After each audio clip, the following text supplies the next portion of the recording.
Them still one. What I get a cook? Cockroach I cook? កន្លះចូលមកកន្លះទៅអស់ដាក់ចូលយើងដូរកន្លះយើងឲ្យបានជ្រួយល្អមុនញ៉ាំមកដល់ឆ្ងាញ់ហ្នឹងទៅទៅឡើង You gonna see a fuck. Cockroach, me G. ខ្លាញ់ណាស់ប៉ុណ្ណានេះ Cockroach. Martina. នាងបងប្អូនគ្នាកន្លះខ្ញុំបានឆ្អិនតែលើកដួសដាក់ចាន The Japanese girl yo. I some cockroach here, me G.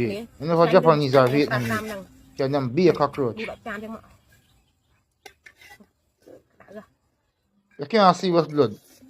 Your dog, you gotta feed that, don't, cause you not gonna eat that. You can't eat that, me G. ដាក់ចឹងមកបងប្អូនឃើញណាហើយកន្លែងអង្គុយញ៉ាំសិននាងបងប្អូនហើយកន្លែងបានញ៉ាំហើយព្រោះកន្លះយើងបានឆ្អិនហើយ ណាស់សិណាងបងប្អូនអំពងហើយសុំជ្រលក់ជាមួយទឹកត្រីកោះកុងសុំញ៉ាំម្ដងបងប្អូនអរគ្នា